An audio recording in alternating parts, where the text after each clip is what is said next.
Hello, America. My name is Dylan John, and you are listening to Nature and the Nation. For today's episode, I'll be looking at The Blind Watchmaker by Richard Dawkins. This book was originally published in 1986. I happen to have the 1996 version. Just has introduced a fresh introduction, but it's only a few pages long. It's essentially the same. And it's a pretty good book. It really lays out a basic premise of how evolution works. The subtitle of the book is Why the Evidence of Evolution Reveals a Universe Without Design. And so he's arguing against intelligent design through the course of the book, basically looking at evolution and countering some of the intelligent design arguments against evolution, primarily the improbability of life spawning spontaneously on the Earth.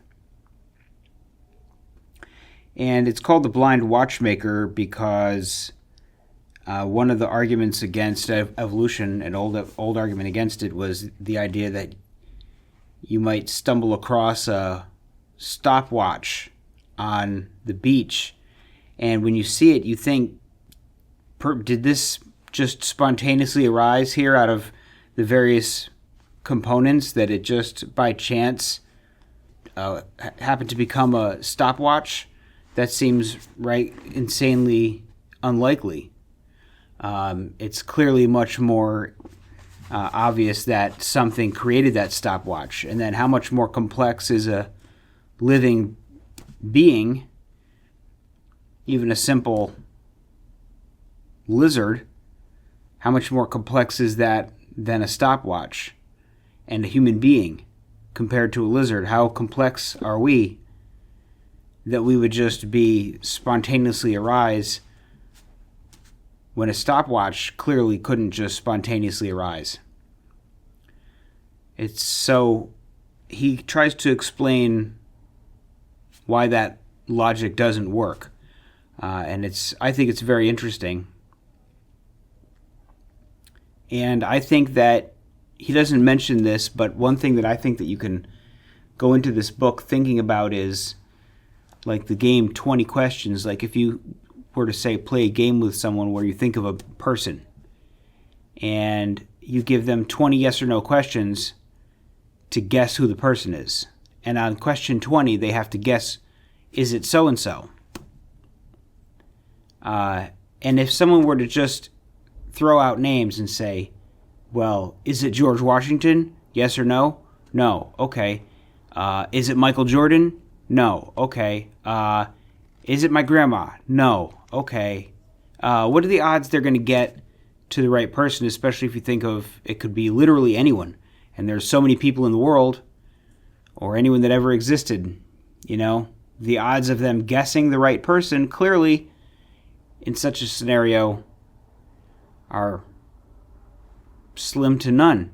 So unlikely that we wouldn't even bother imagining that they might guess it. It's conceivable to guess upon it, but the premise here is that if you were to ask good yes or no questions, like, was this person born before the year 1900? That you can narrow it down. With each question, you can narrow it down a little bit more, and after the questions, after 19 narrowing down questions, on the 20th question, you could ask probably you would be much more likely to get the correct answer because you've narrowed it down with intelligent questions and not haphazard guesses. And that's kind of the premise of the book, is that haphazardly assembling a stopwatch is unlikely as randomly guessing a person. But with a series of developments sequentially forming something closer and closer to a stopwatch until finally it has become a stopwatch no longer seems so utterly unlikely. So I'm going to read some sections here, like I do in all of my books, and some of the sections I'm going to read that kind of illustrate this point or talk about this point a little bit more, and some more stuff that talks about DNA. Let's see. So let's just look at this part here from the very beginning when he says the following. He says, quote, "The combination lock on my bicycle has 4,096 different positions. Every one of these is equally improbable in the sense that if you spin the wheels at random, every one of the 4,096 positions is equally unlikely to turn up. I can spin the wheels at random, look at whatever number is displayed, and exclaim with hindsight, 'How amazing! The odds against that number appearing are 4,096 to 1, a minor miracle.' This is equivalent to regarding the particular arrangement of rocks in a mountain or of bits of metal in a scrapyard as complex. But one of those 4,096 wheel positions really is interestingly unique. The combination 1207 is the only one that opens the lock. The uniqueness of 1207 has nothing to do with hindsight. It is specified in advance by the manufacturer. If you spun the wheels at random and happened to hit 1207 first time, you would be able to steal the bike, and it would seem a minor miracle. If you struck lucky on one of those multi-dialed combination locks on bank safes, it would seem a very major miracle, for the odds against it are many millions to 1, and you would be able to steal a fortune. Now, hitting upon the lucky number that opens the bank's safe is the equivalent, in our analogy, of hurling scrap metal around at random and happening to assemble a Boeing 747. Of all the millions of unique and, with hindsight, equally improbable positions of the combination lock, only one opens the lock. Similarly, of all the millions of unique and, with hindsight, equally improbable arrangements of a heap of junk, only one or very few will fly. The uniqueness of the arrangement that flies, or that opens the safe, is nothing to do with hindsight. It is specified in advance. The lock manufacturer fixed the combination, and he has told the bank manager. The ability to fly is a property of an airliner that we specify in advance. If we see a plane in the air, we can be sure that it was not assembled by randomly throwing scrap metal together, because we know that the odds against a random conglomerations being able to fly are too great." End quote. So yeah, one of the examples that he uses is a heap of scrap just thrown together in a junkyard. What are the odds that it's going to assemble itself into a Boeing 747? Just the same thing as what are the odds of a stopwatch forming? And obviously there are different kinds of complexity that every conceivable way in which a pile of junk could be arranged is equally unlikely, but only a few of those arrangements of junk has the property of flying, and likewise only a certain arrangements of the lock combinations have a probability of working. So he says there are 4,000 and some odd potential combinations, but I want to give you a thought experiment of a dial that has numbers 1 through 0, like 0 through 9 or what have you. So there's 10 different numbers on each dial, and you've got 4 of them, so there are 10 digits.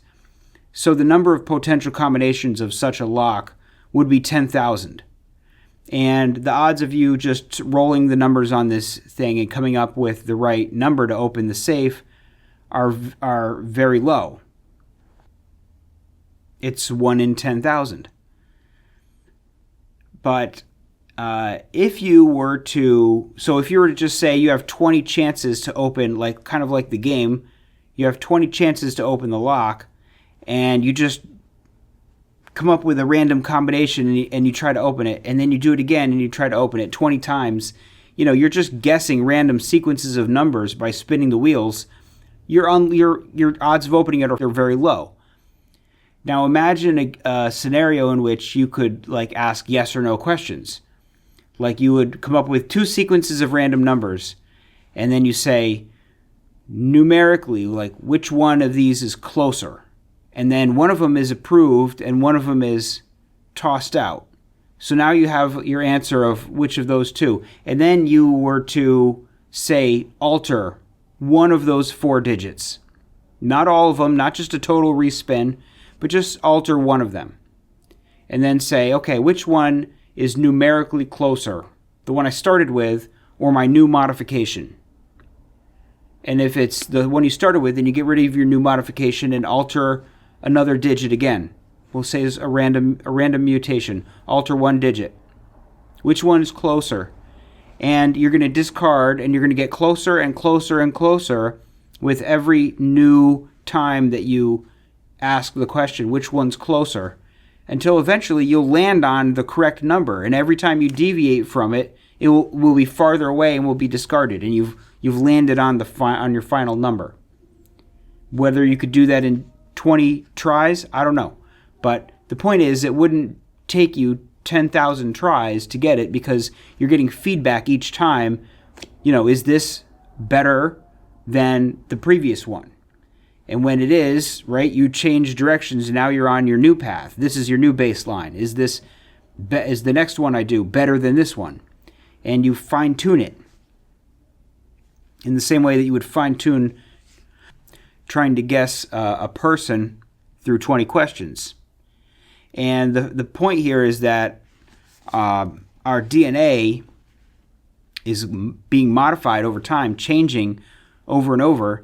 And the yes or no question that is being asked of the DNA every generation is, did this modification, did this very slight mutation replicate itself? Did it survive to procreate? Did it make copies of itself? Yes or no? If the answer is no, get rid of that one. It didn't make the cut. It didn't replicate. Next generation, it's not there. Next generation, it has been removed. Through natural selection, it did not procreate. It did not make replicas of itself. Okay? X that one out. The other one, it's going to be like the brother or some other person who did. That person continues on. They don't continue on. They die. But their genetic code continues on. The sequence continues on. Just like the sequence of numbers. And the sequence of numbers is moving towards something. Not deliberately, but it's getting closer each time to the most survivable, the most fit entity. So let me move on from there to this next section that I want to read, where he says, quote, "For those that like ism sort of names, the aptest name for my approach to understanding how things work is probably hierarchical reductionism. If you read trendy intellectual magazines, you may have noticed that reductionism is one of those things like sin that is only mentioned by people who are against it. To call oneself a reductionist will sound in some circles a bit like admitting to eating babies. But just as nobody actually eats babies, so nobody is really a reductionist, in any sense worth being against. The non-existent reductionist, the sort that everybody is against but who exists only in their imaginations, tries to explain complicated things directly in terms of the smallest parts, even in some extreme versions of the myth, the sum of the parts. The hierarchical reductionist, on the other hand, explains a complex entity at any particular level in the hierarchy of organization, in terms of entities only one level down the hierarchy, entities which themselves are likely to be complex enough to need further reducing to their own component parts, and so on. It goes without saying, though, that the mythical baby-eating reductionist is reputed to deny this, that the kinds of explanations which are suitable at high levels in the hierarchy are quite different from the kinds of explanations which are suitable at low levels. This was the point in explaining cars in terms of carburetors rather than quarks. But the hierarchical reductionist believes that carburetors are explained in terms of smaller units, which are explained in terms of smaller units, which are ultimately explained in terms of the smallest of fundamental particles. Reductionism, in this sense, is just another name for an honest desire to understand how things work. We began this section by asking what kind of explanation for complicated things would satisfy us. We have just considered the question from the point of view of mechanism. How does it work? We concluded that the behavior of a complicated thing should be explained in terms of interactions between its component parts, considered as successive layers of an orderly hierarchy. But another kind of question is how the complicated thing came into existence in the first place. This is the question that this whole book is particularly concerned with, so I won't say much more about it here. I shall mention that the same general principle applies for understanding mechanism. A complicated thing is one whose existence we do not feel inclined to take for granted because it is too improbable. It could not have come into existence in a single act of chance. We shall explain its coming into existence as a consequence of gradual, cumulative, step-by-step transformations from simpler things, from primordial objects sufficiently simple to have come into being by chance. Just as big-step reductionism cannot work as an explanation of mechanism and must be replaced by a series of small step-by-step peelings down through the hierarchy, so we can't explain a complex thing as originating in a single step. We must again resort to a series of small steps, this time arranged sequentially in time." End quote. Okay, so that's basically he says hierarchical reductionism, and I like it as a defense of so-called reductionism because when it really comes right down to it, as I've talked about in previous episodes, reductionism probably is an accurate understanding of reality. It's just reductionism is used as a derogatory term in the sense that people try to use it to explain things. Like he talks about carburetors and quarks. If you were to try to explain how a carburetor works using quarks as your mechanism of explanation, it wouldn't make sense. But everything in a carburetor is explained by some component process, which is explained by sub-processes and sub-processes, and you would at some point break down to chemistry and physics and molecular arrangements and properties of atoms, which are explained by this, like in the book The Creation. It breaks down the explanation of everything is comprised of the explanations of its smaller parts. But things need to be understood within, the appropriate framework, so that a carburetor needs to be understood within its direct constituent parts, like one layer down the hierarchy. So that's kind of what he's talking about as hierarchical reductionism, which makes sense. He also says if you're going to explain how complex things came about, you need to take the same approach that it's not a massive leap of improbability, it's just a small leap of things that actually are likely to happen, stacked on one another again and again and again, sequentially through time. So with that said, I want to jump forward. There's a spot where he talks about having seen army ants or legionary ants. There's different types of these army ants, driver ants. That's like they're not the same kind of ants as ants that live in a colony and have a series of tunnels and everything in the ground like most ants. These ants don't have a permanent home. They're just nomadic ants, and they just move around in this huge colony of aggressive ants. And he saw them, and he thought they were pretty cool, and he has this to say about when he saw them. He says, quote, "Hour after hour the legions marched past, walking as much over each other's bodies as over the ground, while I waited for the queen. Finally she came, and hers was an awesome presence. It was impossible to see her body. She appeared only as a moving wave of worker frenzy, a boiling peristaltic ball of ants with linked arms. She was somewhere in the middle of that seething ball of workers, while all around it the massed ranks of soldiers faced threateningly outward with jaws agape, every one prepared to kill and to die in defense of the queen. Forgive my curiosity to see her. I prodded the ball of workers with a long stick in a vain attempt to flush out the queen. Instantly, 20 soldiers buried their massively muscled pincers in my stick, possibly never to let go, while dozens more swarmed up the stick, causing me to let go with alacrity. I never did glimpse the queen, but somewhere inside that boiling ball she was, the central databank, the repository of the master DNA of the whole colony. Those gaping soldiers were prepared to die for the queen, not because they loved their mother, not because they had been drilled in the ideals of patriotism, but simply because their brains and their jaws were built by genes stamped from the master die carried in the queen herself.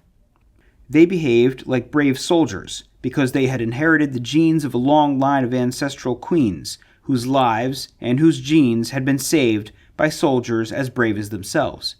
My soldiers had inherited the same genes from the present queen as those old soldiers had inherited from the ancestral queens. My soldiers were guarding the master copies of the very instructions that made them do the guarding. They were guarding the wisdom of their ancestors." End quote. I think that section's cool. He talks about like these ants. They're instinctually driven to do certain things, to behave in a certain way, because it's in their genetic code. They're hardwired to do this, and it's because the DNA of the queen that they're protecting survived because the ancestor ants behaved that way. And over time, the programming to behave in this particular way is preserved. It's fine-tuned and it's preserved. And the function of all of those ants is just to protect that DNA. They don't care about anything else. They're not doing anything but serving as a vehicle for the DNA. I just think it's very interesting how DNA works like that. Like, he talks about it more, where he says, quote, "There is nothing special about the substances from which living things are made. Living things are collections of molecules like everything else. What is special is that these molecules are put together in much more complicated patterns than the molecules of non-living things. And this putting together is done by following programs, sets of instructions for how to develop, which the organisms carry around inside themselves. Maybe they do vibrate and throb and pulsate with irritability and glow with living warmth, but these properties all emerge incidentally. What lies at the heart of every living thing is not a fire, not warm breath, not a spark of life. It is information, words, instructions. If you want a metaphor, don't think of fires and sparks and breath. Think instead of a billion discrete digital characters carved in tablets of crystal. If you want to understand life, don't think about vibrant, throbbing gels and oozes. Think about information technology. It is this that I was hinting at in the previous chapter, when I referred to the queen ant as the central databank. The basic requirement for an advanced information technology is some kind of storage medium with a large number of memory locations. Each location must be capable of being in one of a discrete number of states. This is true, anyway, of the digital information technology that now dominates our world of artifice. There is an alternative kind of information technology based upon analog information. The information on an ordinary gramophone record is analog. It is stored in a wavy groove. The information on a modern laserdisc is digital, stored in a series of tiny pits, each of which is either definitely there or definitely not there. There are no half measures. That is the diagnostic feature of a digital system. Its fundamental elements are either definitely in one state or definitely in another state, with no half measures and no intermediates or compromises. The information technology of the genes is digital." End quote. So that's pretty interesting, really. He says if you're trying to understand what life is, you really need to not think about some sort of special protoplasm or something, particular, like about the material of what people are made out of, as opposed to what rocks and dirt and non-organic things are made out of.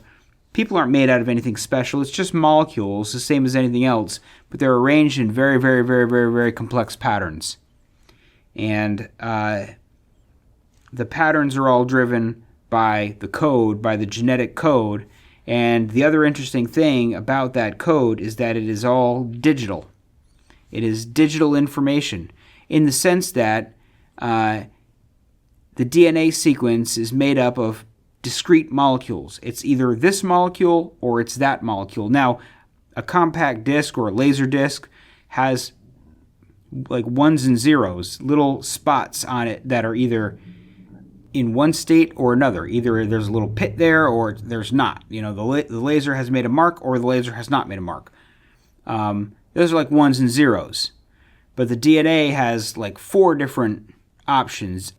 The point is that there are like a number of different options other than just on and off, you know. And those molecules, whatever they may be, I don't recall, but those comprise the language of the DNA. The language of the genetic code is this sequence of letters. Boom, boom, boom, boom, boom, boom, boom, boom, boom, on and on and on and on. And that code, that information is what creates everything else that happens. Everything else is built on that replicating code. The manner in which it replicates is written into the code. The manner in which it is protected is written into the code. The manner in which it controls its living entity that it builds around itself in order to replicate itself is written in the code. It's all in the code. It's all in the sequence of genetic information. I find it fascinating. So let me go to the next section where he says, quote, "The DNA copying procedure incorporates various proofreading drills. This is all the more necessary because the letters of the DNA code are by no means static, like hieroglyphs carved in granite. On the contrary, the molecules involved are so small that they are under constant assault from the ordinary jostling of molecules that goes on due to heat. There is a constant flux, a turnover of letters in the message. About 5,000 DNA letters degenerate per day in every human cell and are immediately repaired by repair mechanisms. If the repair mechanisms weren't there and ceaselessly working, the message would steadily dissolve. Proofreading of newly copied text is just a special case of normal repair work. It is mainly proofreading that is responsible for DNA's remarkable accuracy and fidelity of information storage. We have seen that DNA molecules are the center of a spectacular information technology. They are capable of packing an immense amount of precise digital information into a very small space, and they are capable of preserving this information with astonishingly few errors, but still some errors, for a very long time, measured in millions of years. Where are these facts leading us? They are leading us in the direction of a central truth about life on Earth. The truth that I alluded to in my opening paragraph. This is that living organisms exist for the benefit of DNA rather than the other way around. This won't be obvious yet, but I hope to persuade you of it. The messages that DNA molecules contain are all but eternal when seen against the timescale of individual lifetimes. The lifetimes of DNA messages, give or take a few mutations, are measured in units ranging from millions of years to hundreds of millions of years, or in other words, ranging from 10,000 individual lifetimes to a trillion individual lifetimes. Each individual organism should be seen as a temporary vehicle in which DNA messages spend a tiny fraction of their geological lifetimes." End quote. He makes what I think is an important point, and I've mentioned this previously, specifically when I reviewed his other book, The Selfish Gene, but where he says that living organisms exist for the benefit of DNA rather than the other way around. In other words, we are simply, he calls us survival machines. We are features of our DNA. We don't have DNA that we use to replicate our species, although it might seem that way from our perspective. The DNA replicators have people that they have constructed and use to replicate themselves. We are the transitory carriers of a genetic information code. And our function that is hardwired into us, just like the ants, is to protect that code and propagate that code, to facilitate the replication of the sequence. And it's not even that your exact DNA must replicate, because your code, your material of your DNA is making copies of itself through assembling the sequence. And it's degrading and it's being repaired. And no particular cell lives forever. I mean, you've got, I guess, some cells like your neurons that might last your whole life. But even in that case, the DNA is degrading over time. And it has mechanisms that repair it. But it's really replacing degraded components with fresh components. And it's like the ship of Theseus, but it's the code that continues. It's the sequence. It's the information that continues. The information replicates itself using DNA as a mechanism. But really, the original replicator were molecules. And so the replicator molecules have changed over time. They've become more sophisticated over time.